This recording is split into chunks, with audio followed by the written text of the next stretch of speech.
My name is Maria Ruud, and I'm the state representative for House District 42A, which encompasses southern Minnetonka and northern Eden Prairie.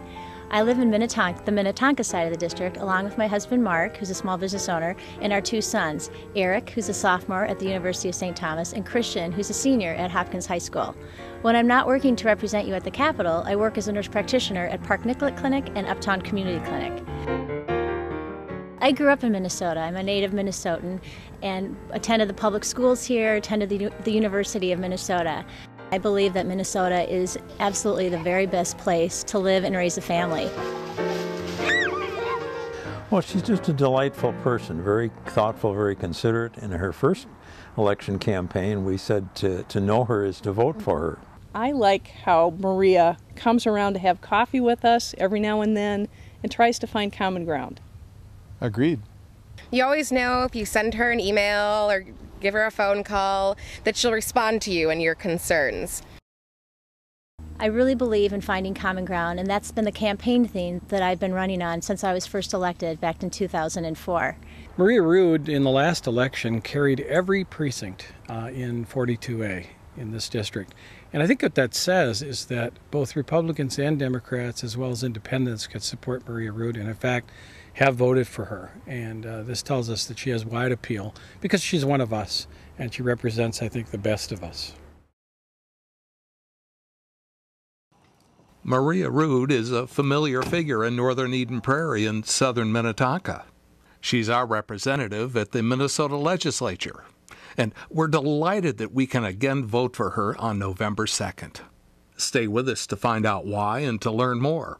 Write down Maria's website address, mariaforrep.com, to link up with Maria's campaign.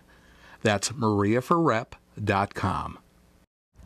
State Representative Maria Ruud is a three-term legislator who makes things happen over in St. Paul because she finds common ground. Maria, welcome to the program. Thank you. It's good to be here. Now, Maria, I know that you and your husband, Mark, who's a small business owner, live in Minnetonka, and you are a nurse practitioner. That is right, yes.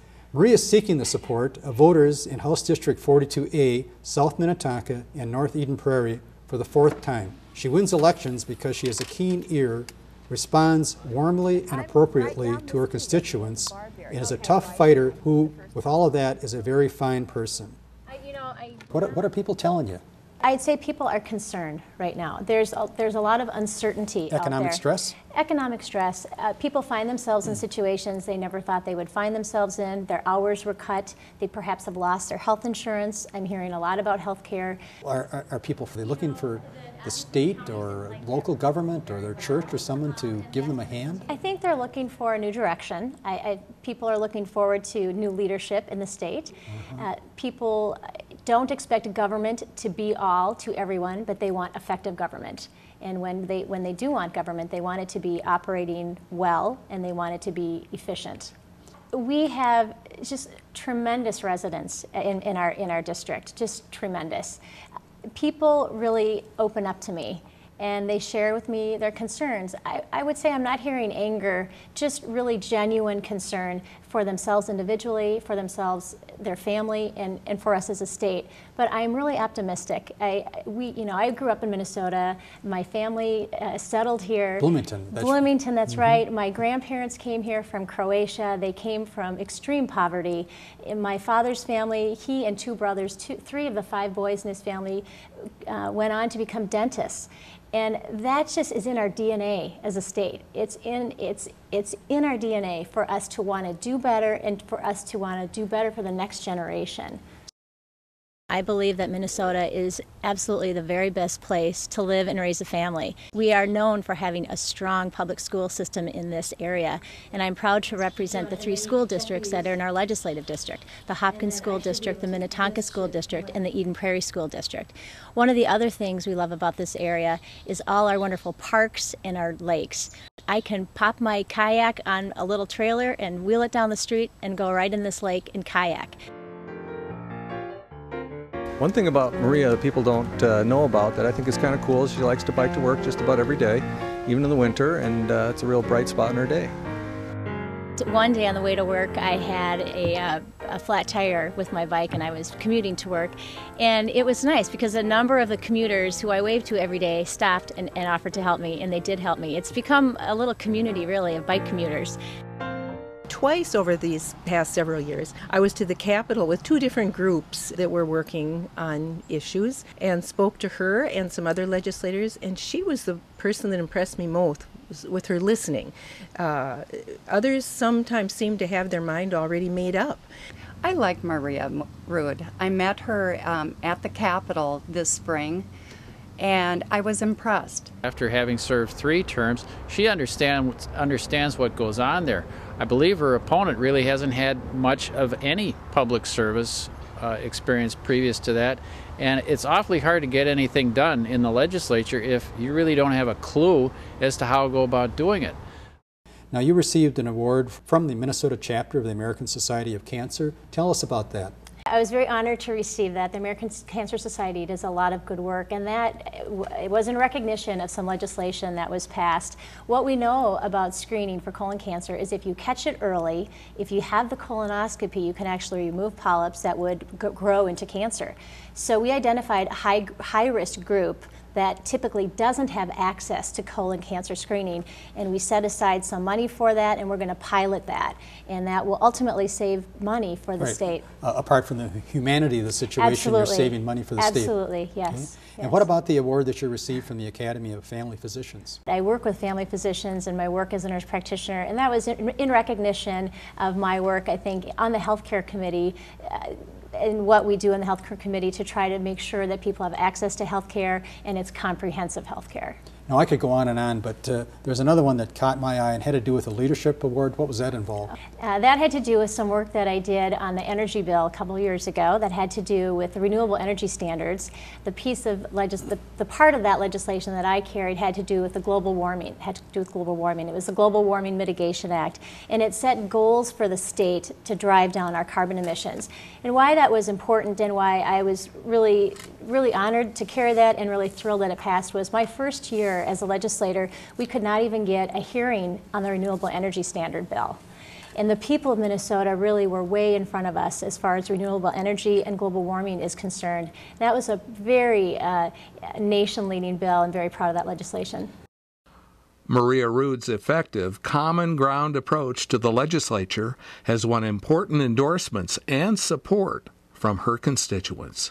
I understand that if you add together the 2009 and 2010 legislative sessions, you are the chief author of some 55 bills and a co-author of 209 other bills. Is that possible? That's possible. I actually haven't added them all up, but that is possible, yes. You know, I am busy, and when you have a piece of legislation, particularly a big piece of legislation, for example, the global warming piece of the energy bill, takes a lot of time, a lot of energy, a lot of coalition building to try to make sure that you can pass it and ultimately get it signed. Tell us a bit more about the Bipartisan Small Business Caucus. You co-founded that, right? I did. Well, what was the genesis of that? You know, the genesis of that was, it grew from the conversations that I was having at the door with constituents, and actually also the phone calls that I was having from constituents who themselves were small business owners. Historically, I think people who wanted to start a small business were afraid to leave their place of employment because they didn't want to leave behind their health benefits. And that's not good for the economy. If somebody wants to be an entrepreneur, that is something we want them to do. Now with the downturn in the economy, what we're finding is people are unemployed. Out of necessity, people are starting their small businesses. We felt that they really needed to have their voices heard and that we could do a better job for them at the Capitol. Really? It was a strongly bipartisan group. We ultimately did bring forward some pieces of legislation that were signed into law by the governor. I'm a landscape architect. My wife and I support her over any of the other candidates is because of her position on the environment as well as her position on small business matters. Small businesses keeps the economy going a tremendous amount. So when the small businesses suffer, then people get laid off, and then the big corporations suffer also. Now, I know that there's a big project that's about to be underway at the intersection of 169 and Bren Road. Right. That particular area, that interchange, has to do with United Healthcare. And United Healthcare is a very big employer in our district. They provide a lot of good paying jobs for the people in this area, and they would like to expand, but it's really difficult with how the situation is right now with the interchange. Too much traffic flow for that area. United Health knew when they built the first building there that to expand to the second building they ever wanted, it would have to wait till they got this intersection expanded so we could grow in the Opus area. It was great to work with and watch Maria work on this project. She supported it early on, saw the difficulties with the original taxing districts in there, and helped and worked with us as we came up with these new funding and financing packages. And she's been great to work with in that way to help us get new jobs in Minnetonka. Minnetonka and Eden Prairie District 42 voters, check out mariaforrep.com to link up with Maria's campaign. That's mariaforrep.com. Well, you know, people have had the opportunity to see my husband biking around the district, carrying our old Burley bike trailer, which we took our kids in when they were young children, and it's been converted into a campaign sign trailer now. And he's made his way throughout the district on that bike. He's kind of like the ice cream man, actually, when he's in a neighborhood giving out signs. And we've done that every year, and it's working for us, and we love it. Well, I really enjoy putting signs up, especially this time of year. The weather is nice. I get out on my bicycle. I get to meet people, talk to people, and I get a little exercise too, so it couldn't be better. I like talking to Maria because when we're talking about healthcare issues, she's able to bring her own practical experience into the discussion, and it always adds something. A lot of the things that she's worked on in the medical area, and that's her expertise. She's a nurse practitioner. I think show the basic idea that we can produce better results for the same or less money. I hope she continues to work to reform the system. I've been self-employed for 11 years, and the healthcare system has not worked for me or my son at all. I mean, it's completely unaffordable to get a policy, yet our incomes are too high to be able to qualify for any kind of assistance. What's going to take place over in St. Paul next legislative session? The biggest challenge is going to be our deficit, and we continue to struggle because of the economy as a whole. Do you think that the people in your House district would be inclined to a slash and burn attack on government? No, I don't think so. You know, the people in my district did not send me to the Capitol to dismantle the state government. The issues that I'm concerned about is the environment. Are you doing it? People are looking for a balanced approach. They understand that government has a purpose. It's a very limited purpose, but they want it to be effective and they want it to be well run. When I think of my neighbors and what they would like to have as a representative, I think Maria fits very well into what we expect. You know, very prolific author of bills. What's on the agenda for your constituents and for the state? When we're looking at healthcare, clearly what we're doing isn't working, and we are continually looking for ways to drive down healthcare costs and continue to provide high quality care.